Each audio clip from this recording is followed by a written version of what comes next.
Bonjour et bienvenue sur All About Aquaculture, tout sur l'aquaculture au profil d'Afrique. Dans l'édition d'aujourd'hui, nous allons nous focaliser sur 4 considérations dont il faut tenir compte lorsqu'on veut spécialiser sa ferme piscicole à la phase de grossissement du poisson, c'est-à-dire prendre les alevins et les élever jusqu'à la taille commerciale. Nous allons présenter 4 considérations pratiques. Premièrement, la patience. Deuxièmement, les connaissances pratiques en matière de pisciculture. Troisièmement, la planification de la production et de la vente. Et quatrièmement, la formation du personnel. La patience. La patience ici fait référence au fait que ça prend du temps pour élever du poisson. Donc, contrairement au poulet de chair, par exemple, qu'on peut élever entre 40 et 45 jours, ou les lapins qu'on élève généralement entre 90 et 120 jours, au niveau des poissons, ça prend ça va de 5 mois à 1 an en fonction des espèces et en fonction de la taille qu'on va avoir à la récolte. Donc ça, c'est vraiment beaucoup. Là, on est en train de parler facilement de 150 à 365 jours. Ça, c'est beaucoup comparé aux poules, aux lapins, etc. Donc, il faut déjà avoir cela en tête, savoir que ce n'est qu'à la fin du cycle de grossissement qu'on va se faire de l'argent. Mais pour atteindre la fin du cycle de production avec les quantités de poissons planifiées et qu'on voudrait destiner à la vente, il faut avoir les connaissances pratiques en matière d'élevage de poissons. Ce qui est, bien entendu, la deuxième considération dont on voulait parler aujourd'hui. Par connaissance pratique ici, je fais référence au fait que le pisciculteur doit savoir comment élever le poisson. Donc, quelles sont les exigences en matière de qualité de l'eau? Quel est le pH optimum pour l'eau? Quelle est la température optimale pour élever le poisson? Quand est-ce qu'il faut mesurer les paramètres physico-chimiques de l'eau dans une ferme? À quelle fréquence? Quelle heure dans la journée? Quelle est la biologie des poissons? À quel moment est-ce que les poissons sont actifs et pourraient, par exemple, s'alimenter? Quels sont les besoins, par exemple, en termes d'alimentation du poisson? Si on prend le cas du tilapia, on sait que le tilapia a un estomac petit, ce qui fait qu'il faut nourrir le tilapia plusieurs fois par jour en petite quantité. Donc, généralement, c'est 2 à 3 fois par jour. Le poisson-chat africain, lui, il a un estomac beaucoup plus gros. Vous pouvez le nourrir 1 à 2 fois par jour et ça suffit. Et en plus, le poisson-chat africain, par exemple, est mangé dans le noir. Donc, il faut se rassurer toujours de donner le dernier repas, peut-être 30 minutes avant que les lumières ne s'éteignent ou si on est dans les étangs, avant que la nuit ne tombe, des choses de ce genre. Donc, le pisciculteur doit connaître le poisson, connaître la biologie du poisson pour pouvoir bien l'élever. Quels sont les soins qui doivent être apportés aux poissons en termes de biosécurité pour prévenir les maladies, en termes de contrôle sanitaire, par exemple? Tout cela, un bon pisciculteur doit savoir que ça va se faire et planifier tout ceci dans une ferme piscicole. Ce sont autant de connaissances pratiques que le pisciculteur doit avoir pour pouvoir produire la quantité de poissons qui est planifiée et atteindre les objectifs définis par la ferme piscicole. Donc ça, c'est très important. La troisième considération, c'est la planification de la production et de la vente.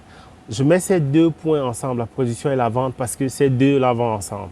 Étant donné qu'on a parlé de la patience et du fait que ça prend un certain temps pour pouvoir produire le poisson à la taille qu'on veut, le pisciculteur peut planifier les cycles de production dans la ferme en fonction des périodes de vente. Donc, si par exemple, le producteur a une clientèle qui voudrait acheter le poisson 2 fois par an, peut-être en juin et en décembre, et qu'un cycle de production pour atteindre le niveau ou bien la taille du poisson que le pisciculteur voudrait commercialiser, c'est peut-être 6 mois. Alors, le pisciculteur doit stocker ses poissons en janvier, les élever pendant 6 mois pour pouvoir les vendre en juin et stocker encore en juin et attendre encore pendant 6 mois pour pouvoir vendre en décembre.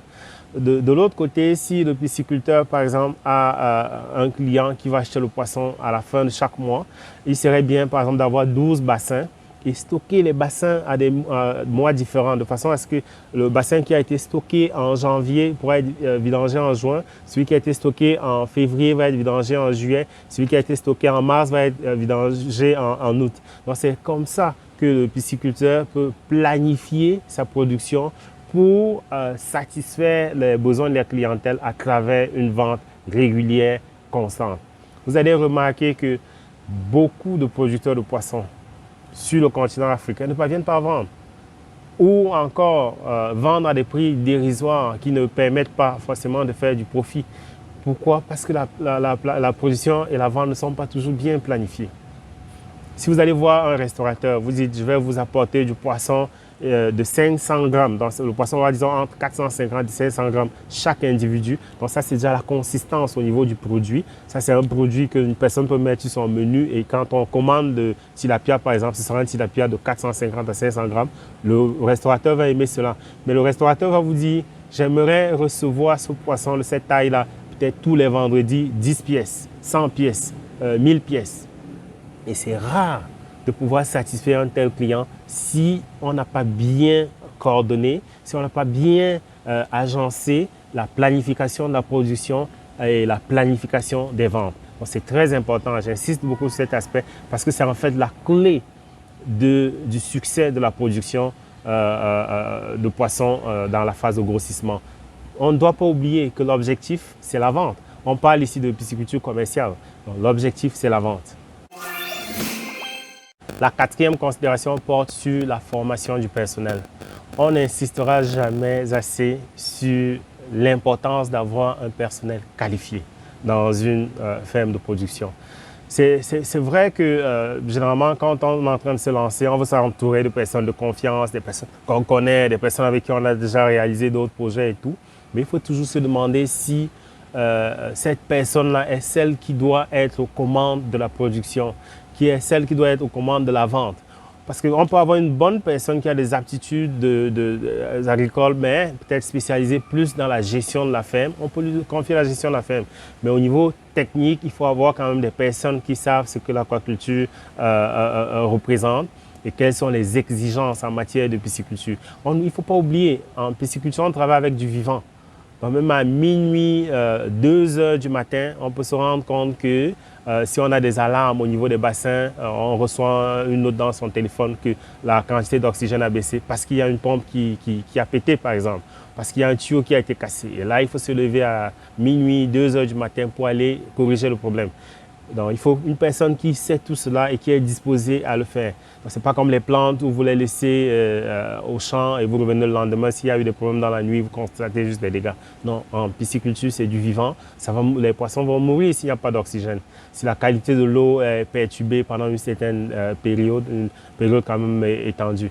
Donc, c'est important d'avoir du personnel qualifié. Et dans ce sens-là, nous allons mettre sur pied bientôt Aquexpert Academy, qui va offrir des formations en ligne et en présentiel sur plusieurs aspects de l'aquaculture, la nutrition, l'élevage, la formulation ou composition des aliments, la production des aliments, la gestion financière d'une ferme et ainsi de suite. Donc vous aurez cela dans quelques mois, ça va être disponible, ce sera en ligne et on va passer à travers le continent africain pour donner des formations en présentiel. Sur ce, je vous remercie pour votre attention. On a parlé de 4 considérations importantes pour pouvoir réussir dans la phase de grossissement dans une exploitation piscicole.